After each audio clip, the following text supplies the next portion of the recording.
Good afternoon and welcome to our press conference.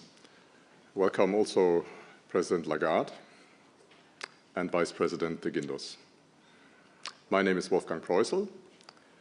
We are joined by journalists via live stream. If they want to ask a question, please turn on your cameras and your microphones. And with that, I hand over to President Lagarde, please. Thank you very much, Wolfgang, and good afternoon, good morning to all of you. The Vice President and I welcome you to our press conference. The Governing Council today decided to lower the three key ECB interest rates by 25 basis points. In particular, the decision to lower the deposit facility rate, the rate through which we steer the monetary policy stance, is based on our updated assessment of the inflation outlook, the dynamics of underlying inflation, and the strength of monetary policy transmission. The disinflation process is well on track. Staff see headline inflation averaging 2.4% in 24, 2.1% in 25, 1.9% in 26, and 2.1% in 27 when the expanded EU emissions trading system becomes operational. For inflation excluding energy and food, staff project an average of 2.9% in 24, 2.3% in 25, and 1.9% both in 26 and 27. Most measures of underlying inflation suggest that inflation will settle at around our 2% medium-term target on a sustained basis. Domestic inflation has edged down but remains high, mostly because wages and prices in certain sectors are still adjusting to the past inflation surge with a substantial delay. Financing conditions are easing as our recent interest rate cuts gradually make new borrowing less expensive for firms and households.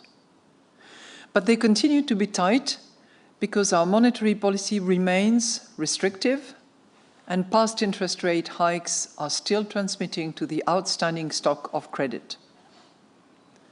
Staff now expects a slower economic recovery than in the September projections.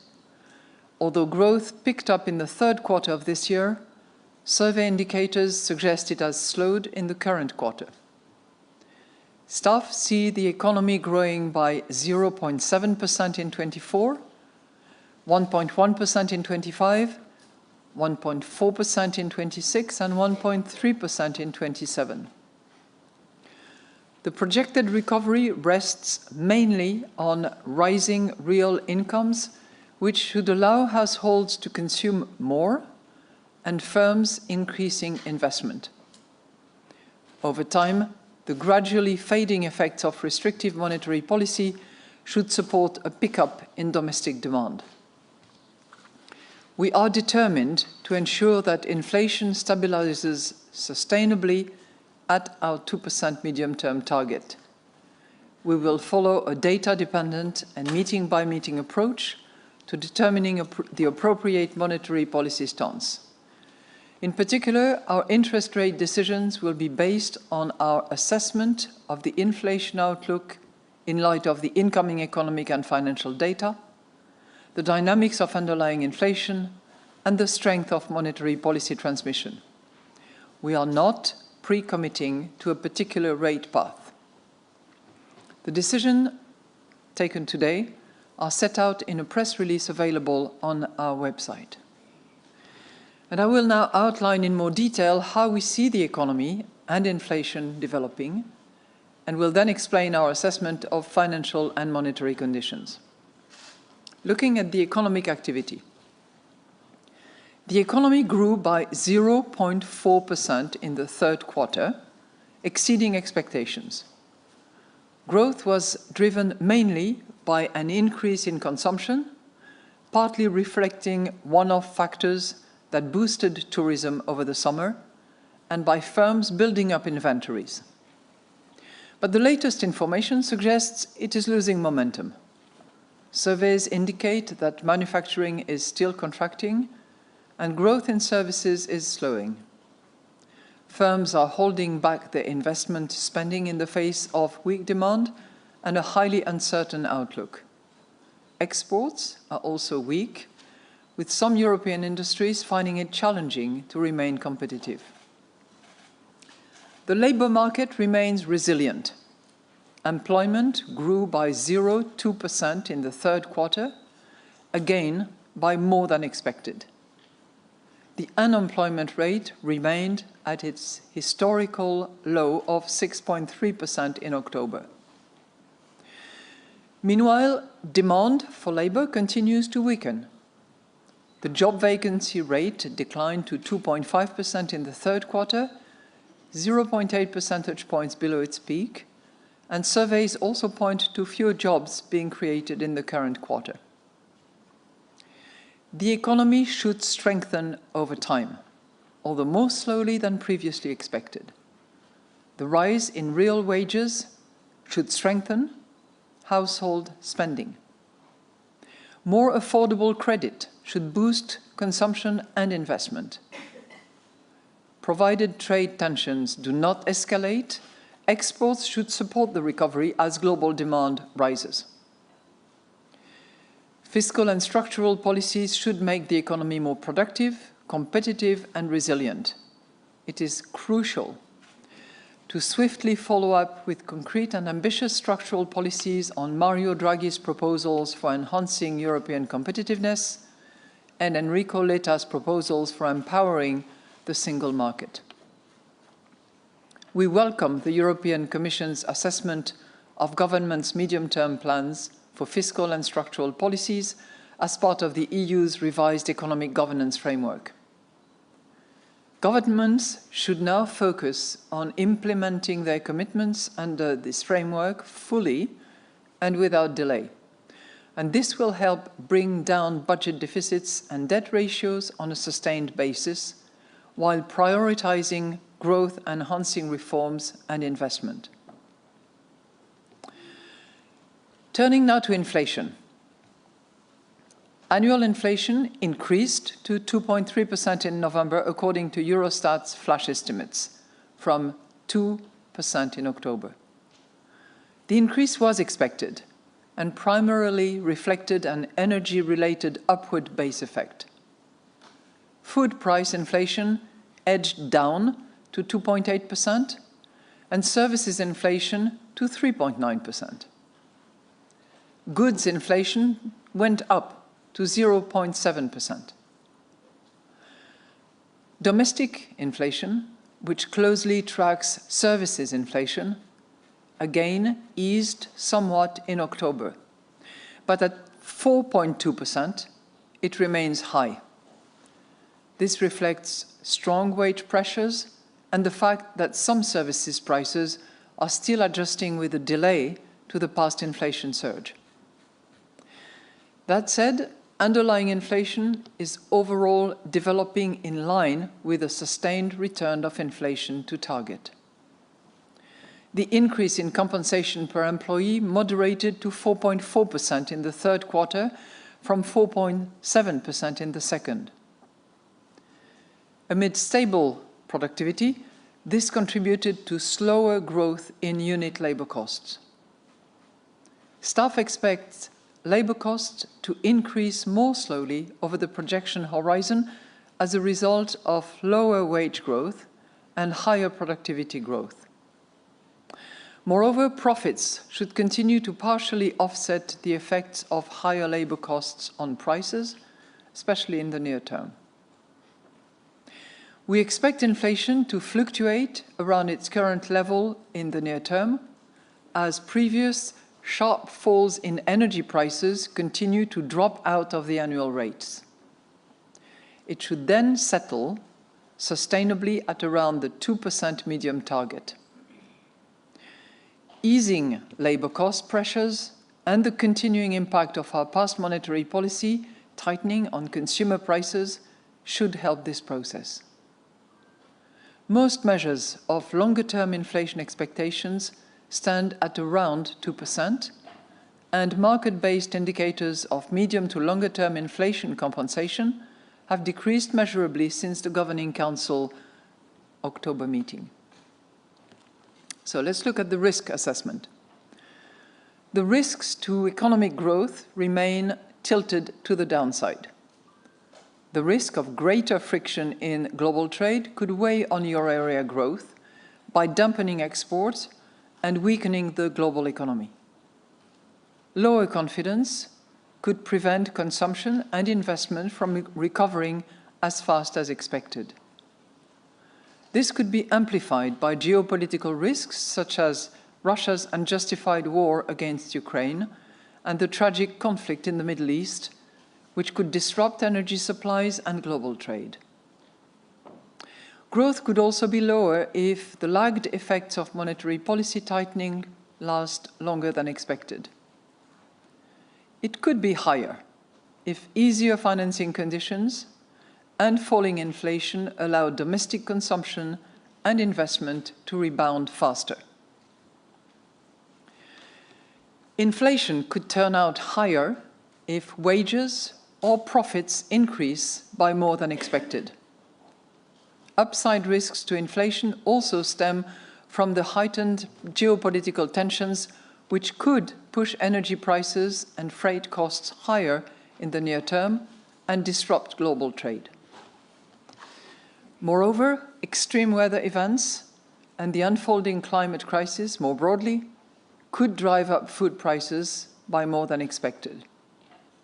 By contrast, inflation may surprise on the downside if low confidence and concerns about geopolitical events prevent consumption and investment from recovering as fast as expected, if monetary policy dampens demand more than expected, or if the economic environment in the rest of the world worsens unexpectedly.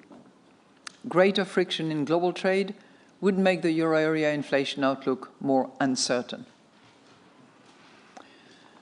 Financial and monetary conditions now. Market interest rates in the euro area have declined further since our October meeting, reflecting the perceived worsening of the economic outlook. Although financing conditions remain restrictive, our interest rate cuts are gradually making it less expensive for firms and households to borrow. The average interest rate on new loans to firms was 4.7% in October, more than half a percentage point below its peak a year earlier. The cost of issuing market-based debt has fallen by more than a percentage point since its peak. The average rate on new mortgages at 3.6% in October is about half a percentage point lower than its highest point in 2023, even though the average rate on the outstanding stock of mortgages is still set to rise. Bank lending to firms has gradually picked up from low levels and increased by 1.3% in October compared with a year earlier. Debt securities issued by firms were up 3.1% in annual terms, which was similar to the increase in the previous few months. Mortgage lending continued to rise gradually in October with an annual growth rate of 0.8%. In line with our monetary policy strategy, the Governing Council thoroughly assessed the links between monetary policy and financial stability. Euro area banks remain resilient, and there are few signs of financial market stress. Financial stability risks, nonetheless, remain elevated. Macroprudential policy remains the first line of defense against the buildup of financial vulnerabilities, enhancing resilience and preserving macroprudential space. So, in conclusion, the Governing Council today decided to lower the three key ECB interest rates by 25 basis points. In particular, the decision to lower the deposit facility rate, the rate through which we steer the monetary policy stance, is based on our updated assessment of inflation outlook, the dynamics of underlying inflation, and the strength of monetary policy transmission. We are determined to ensure that inflation stabilizes sustainably at our 2% medium-term target. We will follow a data-dependent and meeting-by-meeting approach to determining the appropriate monetary policy stance. In particular, our interest rate decisions will be based on our assessment of the inflation outlook in light of the incoming economic and financial data, the dynamics of underlying inflation, and the strength of monetary policy transmission. We are not pre-committing to a particular rate path. In any case, we stand ready to adjust all of our instruments within our mandate to ensure that inflation stabilizes sustainably at our medium-term target and to preserve the smooth functioning of monetary policy transmission. We are now ready to take your questions. Thank you. Thank you. And the first question goes to Annette Weisbach of CNBC. Annette, please.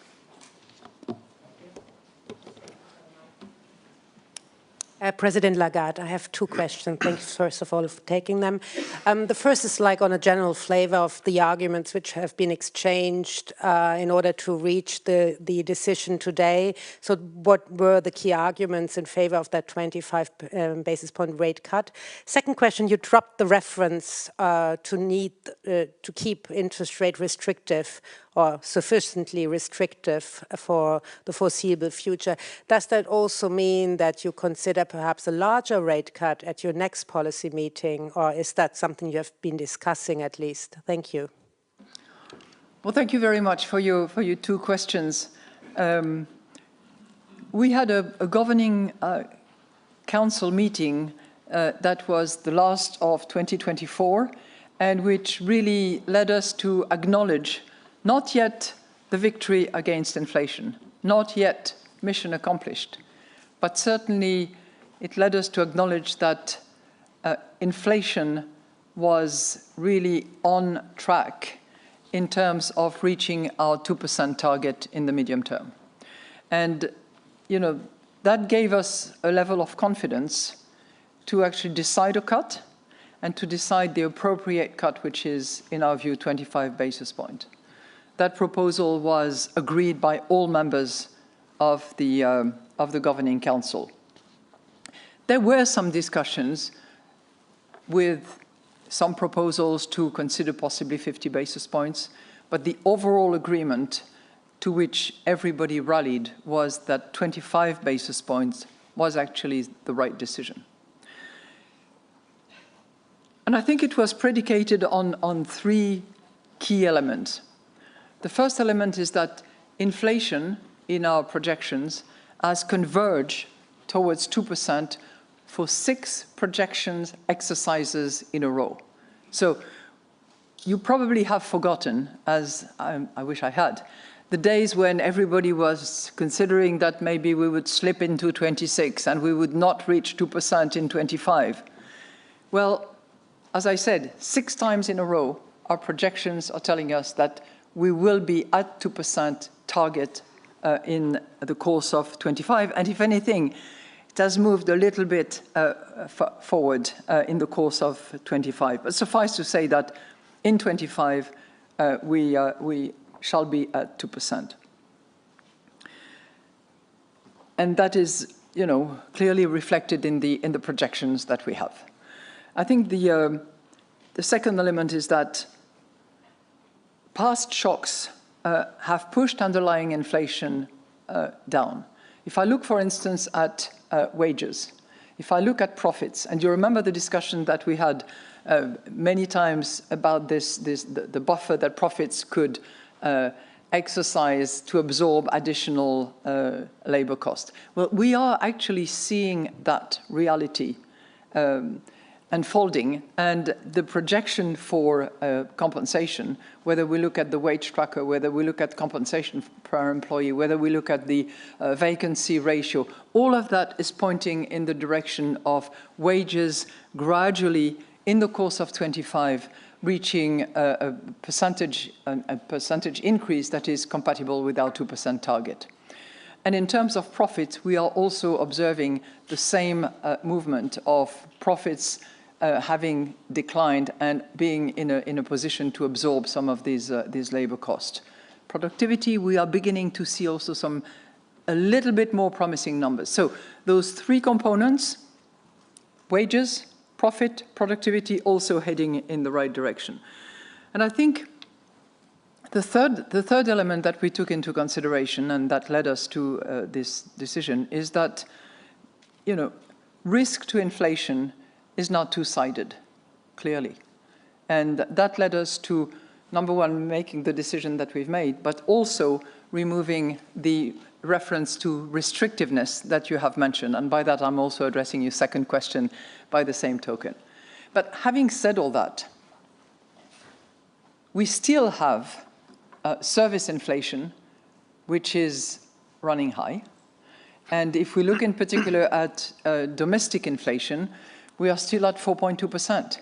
And service inflation has hedged down a little bit from 4 to 3.9, but it is still resistant. And we would really want to see a change in the composition of inflation to feel totally confident that we are really almost at target. Thank you. And the next question goes to Corentin Chaperon of Reuters here in the front row. Thank you. Just a quick question, coming back to inflation. How do you see risks around the inflation target? Do you feel the risk of undershooting is higher than the risk of overshooting? And could you give us a sense of those what those risks are? The risk to inflation are clearly stated in our monetary policy statement. And as I have said, they are more two-sided than they were before. And that's really the analysis that we have about risk to inflation. That's how we look at it. Thank you. And the next question goes to Jana Rando of Bloomberg. Jana, please. Hello, good afternoon. Thanks for taking my questions. I'm wondering, when you changed that language on the need for restrictive policies, you must have had a debate about the neutral rate in one way or another, and I'm just wondering if you can fill us in a little bit on that debate and maybe share how far you think and the Governing Council believes current policy settings are from those neutral levels. And the second question I have is that after what the market has heard so far, it is now pricing a larger 50 basis point cut for January. And I'm just wondering if, you have any thoughts on that. Thank you. No, I don't really think about that. But I would simply observe that that was the case also a few weeks ago, and things change over the course of time, depending on data, depending on assessment of the situation. And this is exactly what we are going to do. We will continue to be data dependent. We will continue to decide meeting by meeting. We will continue to not have a pre-committed path downward. But it will be, again, based on the three criteria that we have flagged and that I have repeated at least 3 times in this monetary policy statement. I will not inflict a third repetition of that. That's what we will do. And we are not anticipating X or Y for the next monetary policy decision that we will take. A lot is going to be clarified, we hope, in the next few months, not in the next few weeks. If there is, one thing that we discussed in the last 2 days, it's the level of uncertainty that we are facing, and whether it's uncertainty resulting from political situations in some of the member states, whether it's uncertainty resulting from, excuse me, from the outcome in terms of policies of the US elections. All of that is largely a question mark, because there is a distance between the words and the action taken. I come to you with the neutral, but I just have a sip of water because my throat is not helping. So, neutral, what I would really recommend is that you go back to this publication that we had approximately 1 year ago, which really discusses the tools and the method that we all try to apply in order to determine something that cannot be determined with great precision, particularly in advance. And those methods, are based on either the either inflation, financing, savings, economies. And this is what is done by our staff, very ably. But have we discussed the neutral rate in the last couple of days? No.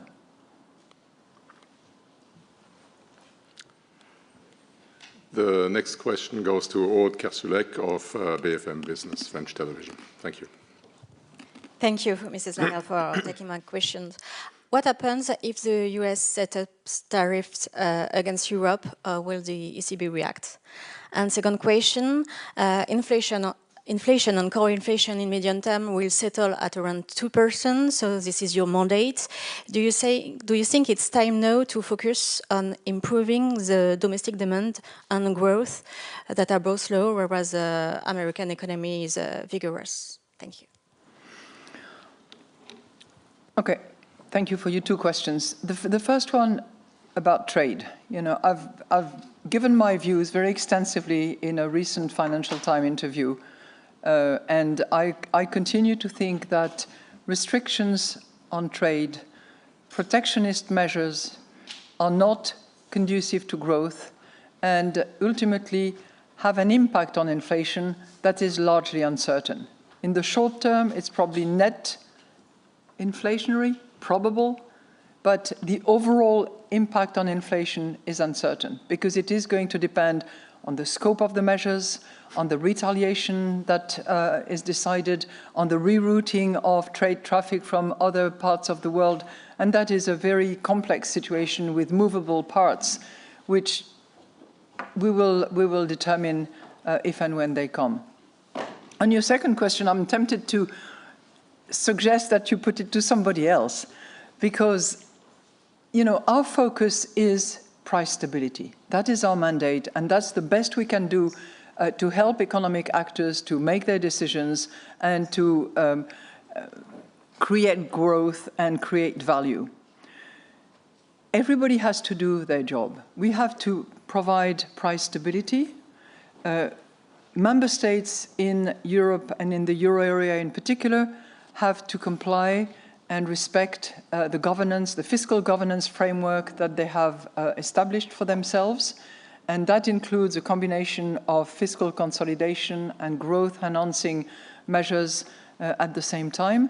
And if other measures which are expected by the economic operators are delivered, then I don't see any reason why, you know, demand would not be stimulated as a result. But everybody has to do their job. The central bank cannot be the jack of all trades. We have to do our job, which is to procure price stability.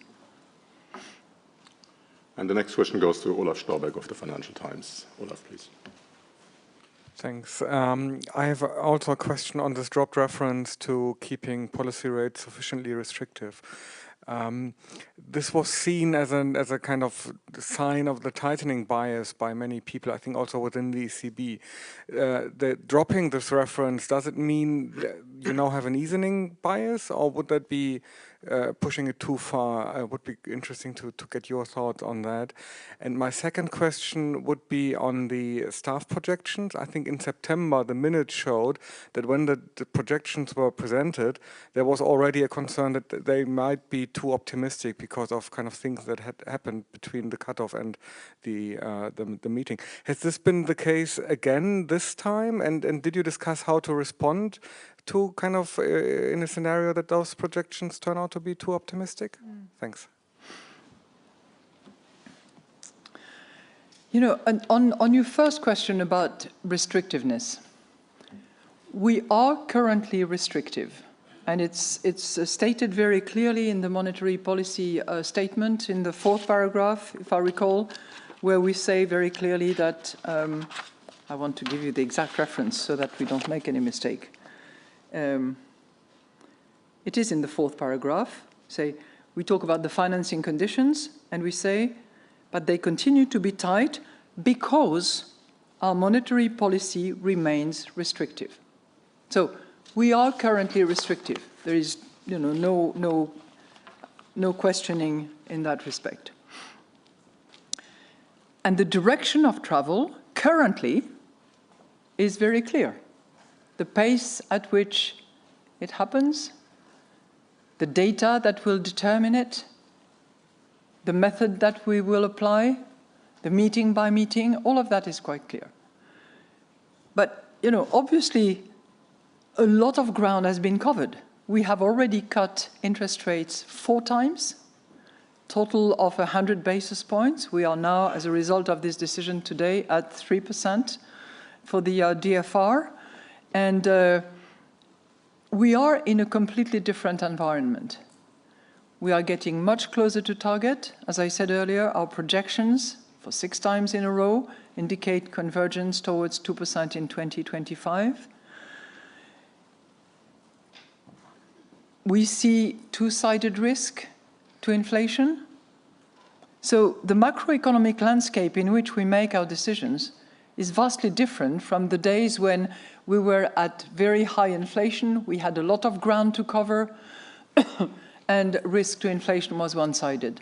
So as a result of that, it was completely legitimate and natural to remove that reference to being restrictive for long enough to arrive at a target in a timely manner. That is the other word, which, as you may have noticed, has disappeared from our monetary policy statement, timely. Now, you asked me about, no, I want to finish because you asked me a second question. You said, what about if staff projections is on the optimist side? First of all, I think that they do those projections with a great sense of integrity and loyalty to the facts, to what is unquestionable, and they apply the best judgment that they can in the work that they do. So I have no reason to doubt their projections.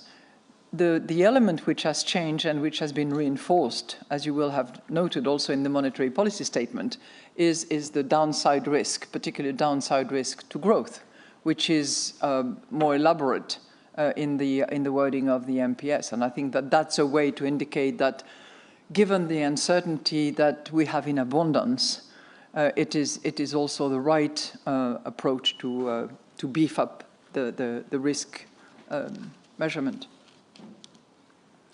The next question goes to Isabella Bufacchi of Il Sole 24 Ore. Isabella, please.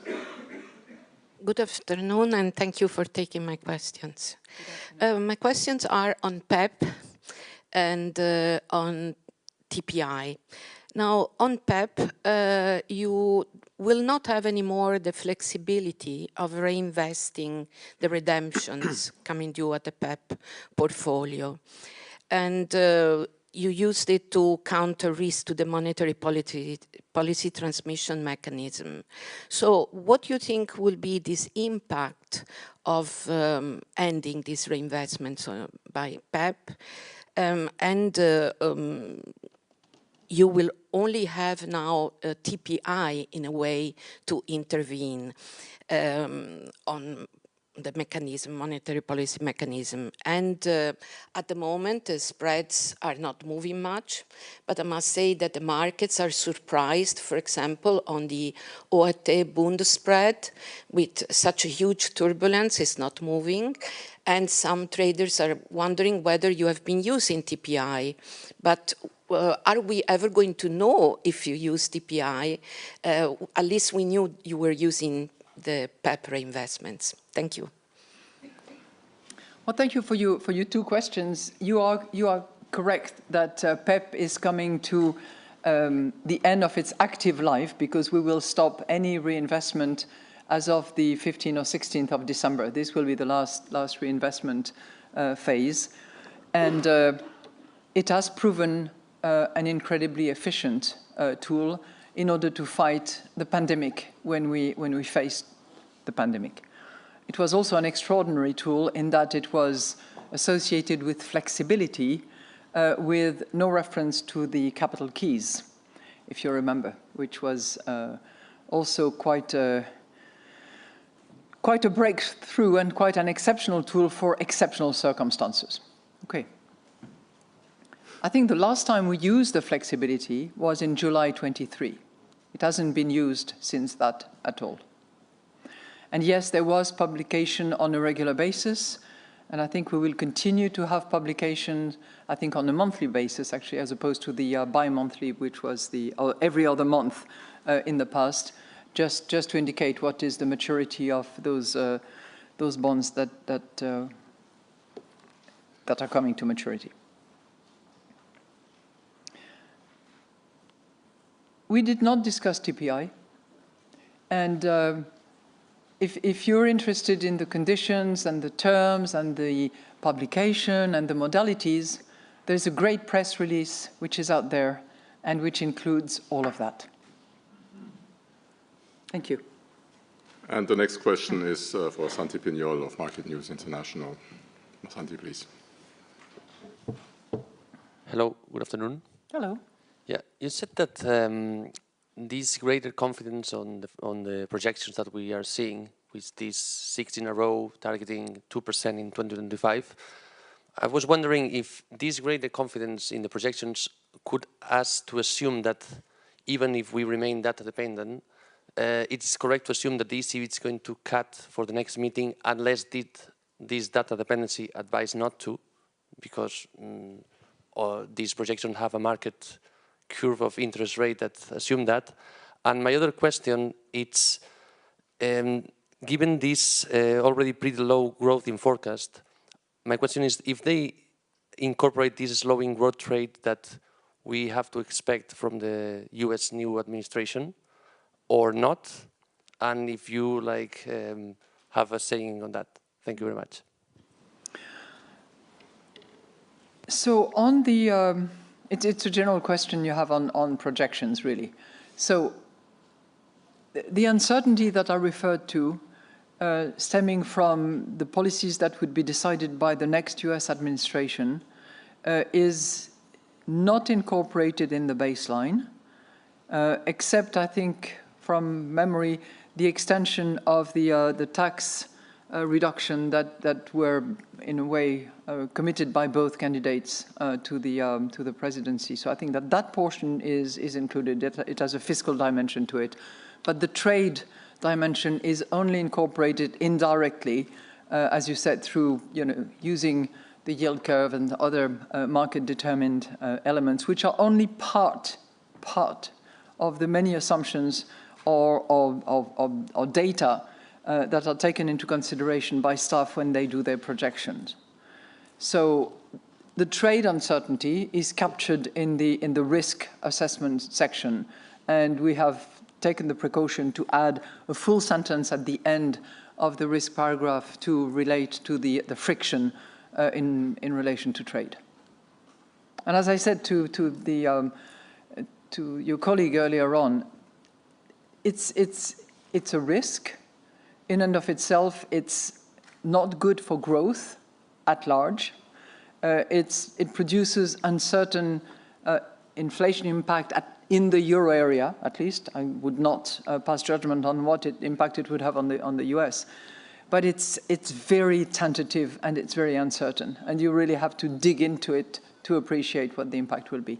So follow up, because you had one good question. The first question, if it's correct to assume that we're going to cut. I didn't hear that question. No, but look,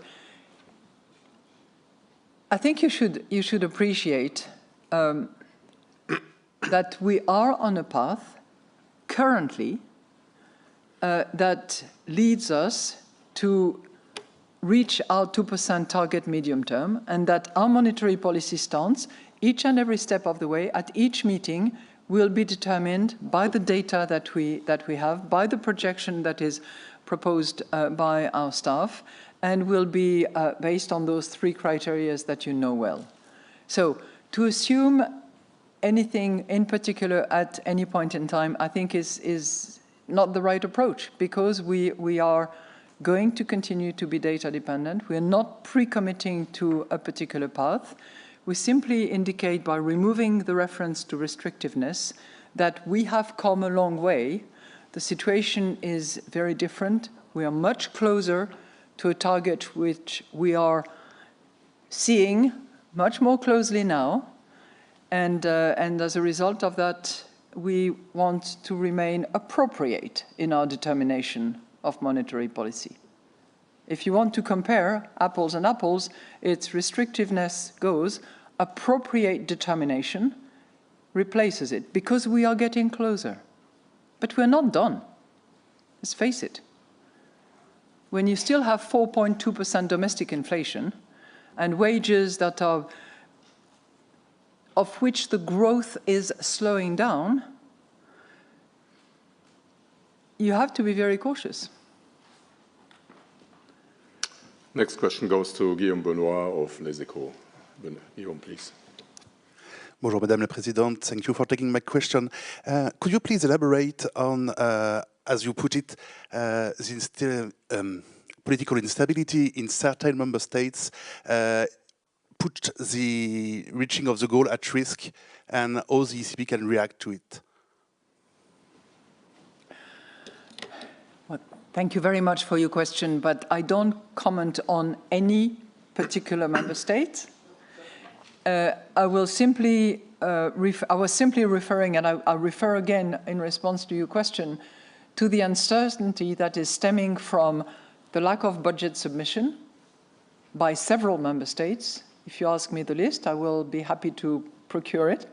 But there are at least 4 of them that are either operating on the basis of an old budget from 24 or 23, or that simply do not have it yet. So uncertainty about budget, which makes the fiscal projection a little bit complicated. You know, uncertainty about the actual political evolution, depending on elections, appointments, or whatever, in several member states. So that is a self-inflicted uncertainty that we have nothing to do with, but which is caused by the current political situations. Things will, again, probably come to resolution, and we will see better the economic consequences of those decisions. Clearly, there are elections coming up in the first quarter of 25, and hopefully decisions being made much earlier than that for other member states. And the next question goes to Andres Stumpf of Expansion. Andres, please. Thank you. Is it working? Yeah. Good afternoon. I know that you don't target the exchange rate, but if euro goes again below... It's great because you give me the answer already. Yeah, but inflation-wise, would it be an extra concern if euro goes below parity? And the second question, going back to the restrictiveness or not of the monetary policy, it seems that it remains restrictive, but I was wondering if you could point out if it is still very restrictive or just slightly restrictive, because different members have stated different views in these terms. Thank you. You know, on your latter question, I'm off to Vilnius on Sunday night, and I will give a speech on those issues in particular on Monday. So I strongly encourage you to look at that speech. I know you do, so I feel very comfortable referring you to that. But it really dissects in great details this issue of how restrictive and and the sort of the direction forward. On the exchange rate, you answered. You gave half the answer. By saying that we do not target exchange rate, and I repeat that gladly. And obviously, exchange rate and variations have an impact on inflation, and we are attentive to that. And we will continue to be attentive to that in the next few weeks and months. The next question goes to Minami Takeru of the Japanese news agency Nikkei. Minami, please.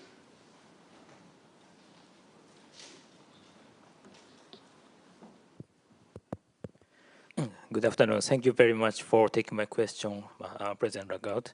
My question is not related to the monetary policy directly, but in Germany, a new snap election is planned to be held next February. And the right party Alternative for Germany, so-called AfD, plans to call to leave the EU and the euro currency.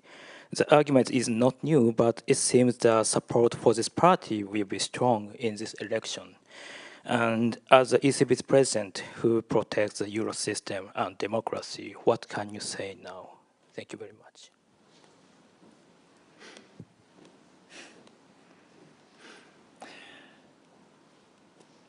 Well, the European Union was founded by the founding member states, one of which was Germany.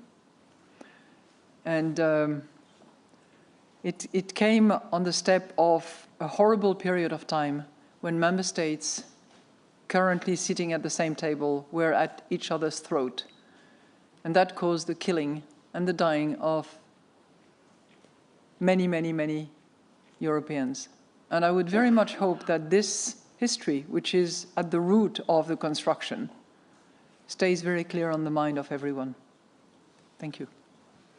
And the last question today goes to Jan Malin of Plato. Jan, please. Thank you. I have one question also concerning the neutral rate. The members, there were very different views expressed by different members, that there's a lot of room still, or no room at all, or yeah. So what's your view on that? Thank you.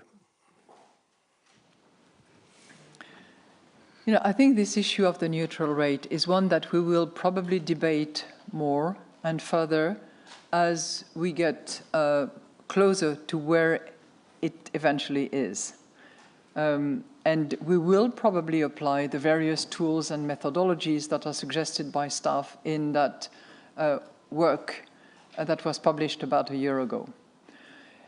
I think the conventional wisdom around the table is that it is probably a little higher than where it was before, for multiple reasons. And that we will debate in due course. But it's premature to do that at the moment. And you know, the numbers, if I recall, that were flagged by staff in that report varied from 175 to 2.5. And you know, this is the range that is a result of the calculation and the methodologies that they have suggested. When we get there, I'm sure that we will be debating that. Thank you. Thank you very much. That was the last press conference this year. We wish you a happy holiday, a happy new year, and we're looking forward to seeing you again on the 30th of January. Thank you very much. Thank you to all.